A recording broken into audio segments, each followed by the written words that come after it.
you need to keep creative and you have to be as enthusiastic as you know. You have to keep the enthusiasm whether there's 2 people on the dance floor or there's 202.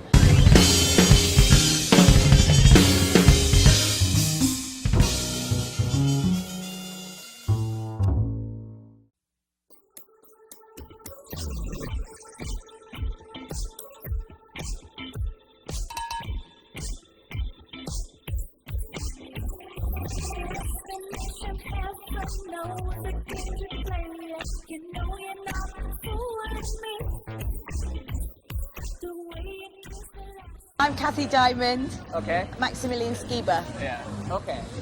Yeah. And now you play, if I understand right, mostly disco. Is that? Well, is it's that like a pop music, like club pop music, like disco, house, you know, like we play what we like actually. It's like we play the things that make us move and make other people move. I would say that our roots are, well, my roots are in disco, so and obviously we grew through that, and from our first album was probably more disco-y than what our second album will be. So we're a total fusion, really. Since there's 2 of you, do you have like distinct roles in the production process? Yeah, absolutely. Yeah. I mean, Max takes care of all the music production and all the hard bits, and I take care of the lyrics and melodies, vocal melodies, and arrangements of the songs. Yeah. I see. Yeah. So when she says that, does that include audio engineering and like the electronic end of production? Everything. I mean, we actually. Our full, normally we play with 2 other guys as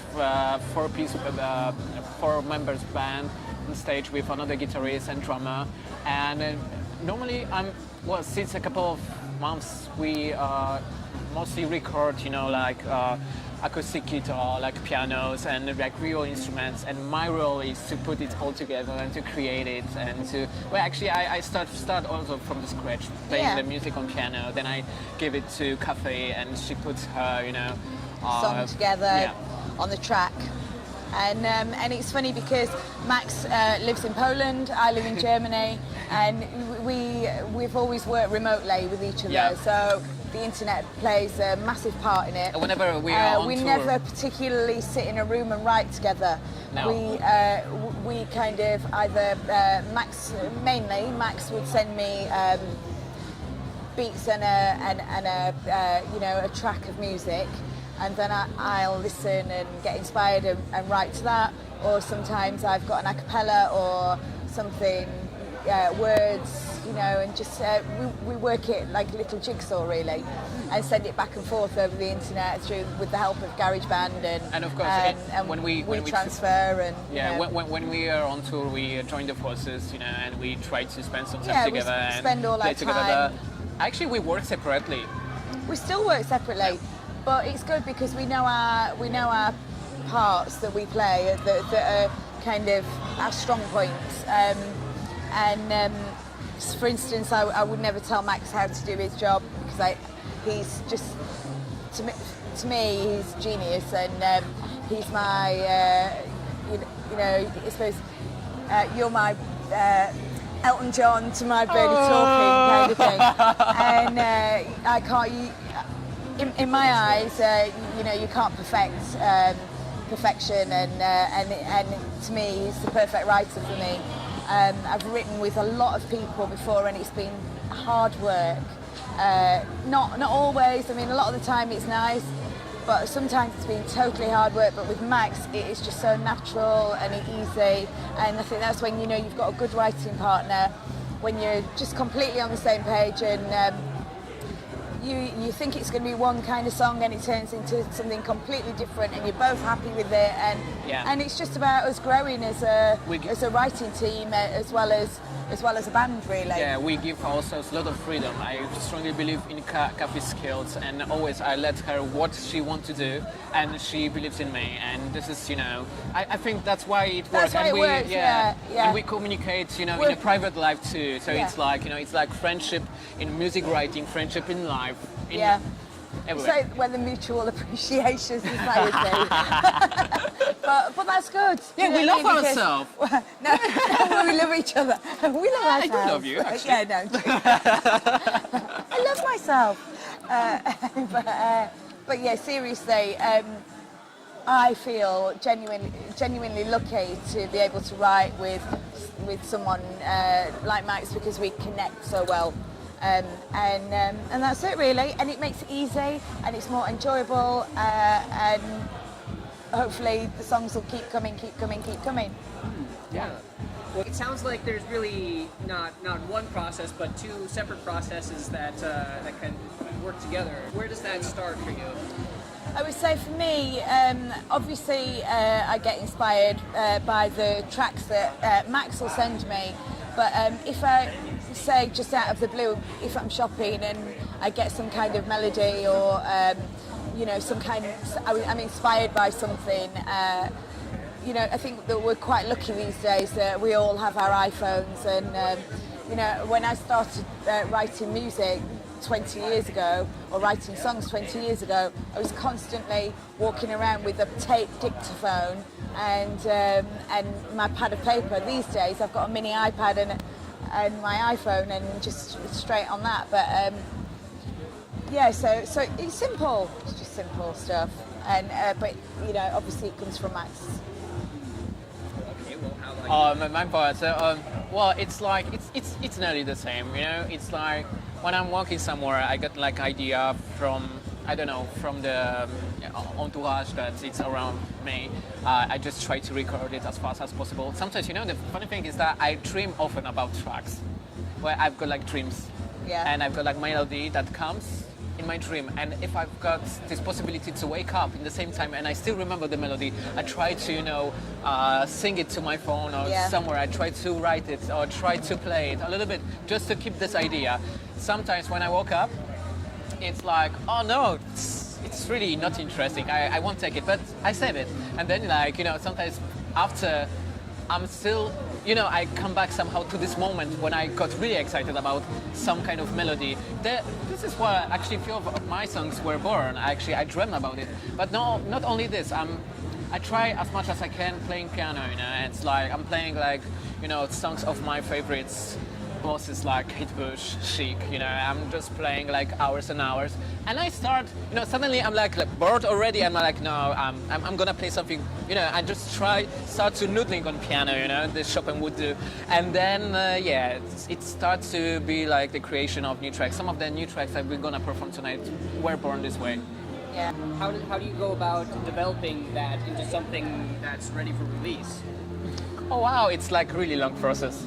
It's back and forth. It's like a tag team, really. Yeah. So say if Max sends me a track and I'll say, oh, I love this pattern at 1 minute 30, and I write 45 seconds on that, and I say, yeah, but I need that extended because we need verse, chorus, mid, late, chorus out, kind of thing. So that's when we start getting the arrangement of the song balanced together. So he cuts out things, and then obviously I'll put in a chorus, and he'll think, right, that needs embellishment, and we start building it from there. Yeah, Sometimes, later I'm sending the tracks to our other band's members, and they record the guitars, drums, everything. Yeah. I try to let them as free as possible.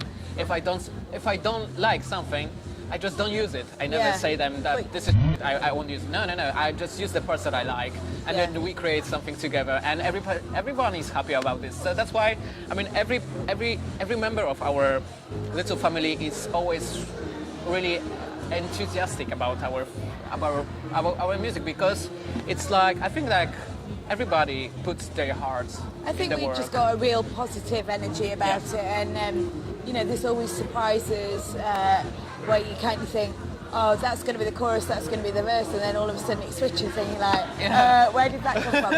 And then that makes the whole song, because you just like, gee, that's a great hook, and then we end up playing on something else, and maybe that song that got chopped off becomes another one. Yeah, so I remember. it's like chopping a worm in half. It grows into two. Once Copy was in a plane, and not that you would chop a worm in half.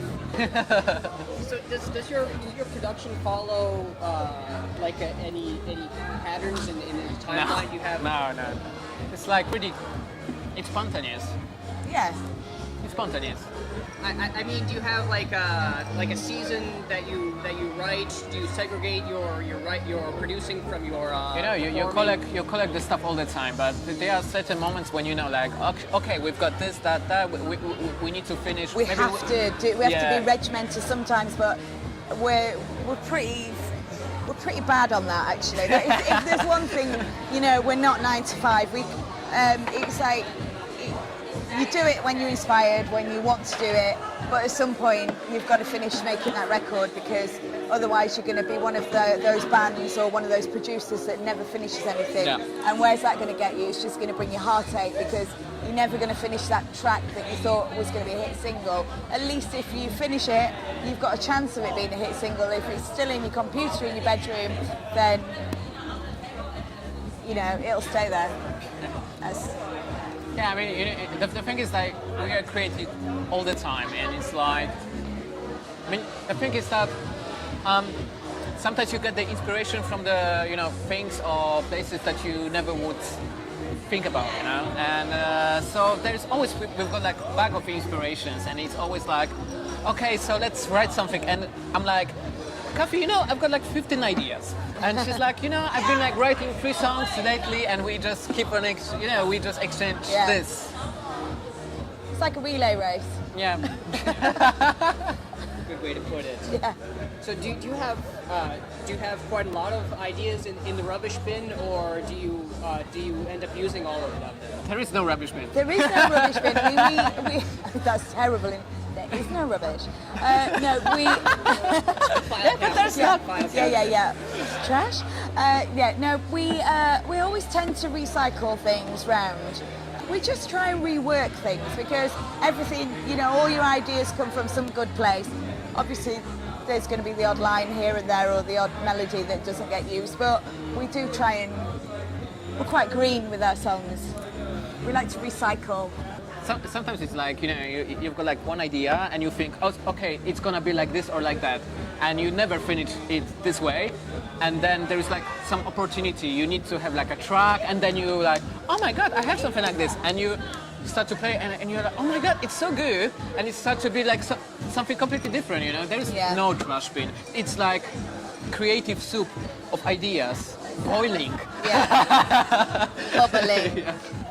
You might do not like chili or this spice, but you might like it, after a few months. Yeah, or if in it's another still, track. eatable. I Yeah. mean, Freeze it. Yeah. As I say, freeze it, dry it, use it later. But I have to be careful. I have to keep. Definitely make sure I don't repeat myself, because I have, in the early days I kind of still, the same subject matter here and there, and it becomes boring, so we don't always want to sing about love and stuff, so that's why the songs tend to start getting sometimes, for example, a bit sillier. I remember once Kathy went to Warsaw, or I don't know remember when, and she told me about this story about a girl who was crying through the whole flight. Yeah, the And airport. she told me that story that beautiful way that I was like, oh my god, this is... It's got a song in it. Yeah, let's write something about it. Yeah. And we forgot about this. And then then I like started months writing it. later, the new song Terminal 1 was born, and this is one of our favorites. It's the real story. So that track, that song actually just came from me literally sitting down waiting to go to a gig, and me seeing a girl just crying behind her sunglasses, and I just wanted to give her a hug, but I didn't know her. That would be weird, and so I wrote about it, and anything's inspiring. Some performers are really keen to talk about their kit. Would it be a relevant question to ask you what kind of gear you're hauling around? What kind of what? What kind of gear? What Gear? equipment? Oh, gear. equipment, right. Is that question relevant to you? Yeah, I carry around quite a lot of pairs of shoes. Oh, and a glittery microphone. oh, I see. But I forgot it this time, so I'm borrowing theirs. But yeah, that's it. Oh, sometimes a tambourine actually. But he carries more. I add mascara and gay liner. eyeliner. Yeah, but well, you know, I'm playing piano. I've got like synthesizers, but there's notes. It's But boring. It's stuff. easier to just put it on. You bring your little mini Moog or whatever. Yeah, it is. I love my Micro Korg XL. I'm cool, gonna that's use it it. tonight. And then, this is my friend since months. And yeah. And then we're lucky that we get backlights hired for us now. So, yeah, And still, gain liner is the most important thing. yeah, don't we know it? And it's really, I'm panicking if I lose it or something. I need to borrow some. Exactly. From It's cafes. okay. I've got the flight case. I'm of gonna makeup in check here. my makeup like in 5 minutes because Yeah. I'm not sure if it's ideal. Do you think it is? Hi, drama. Hi, drama. Well, I'd love to ask you about your shoes, but I'm afraid I don't know anything about that subject. Well, Oh, yeah, I don't actually have to say anything. I just have to show you. Oh, okay. Mm. That's lovely. They dance well. That's all you need to know. That's the important thing. Yeah, exactly. And they're golden. Yeah. All right. Well, I think that just about does it for me. Where can people find you? Facebook. KDMS. We are the KDMS on Facebook. Check us out on YouTube, the KDMS. I'm Kathy Diamond. This is Maximilian Skiba. And we are KDMS. Just Google that and tell your friends, please. Fantastic. Yeah. Well, thanks for talking to me. Thank you. Thank I you. look forward to hearing your set. Yeah, we want to see you there. Yeah. Oh, you bet. Well,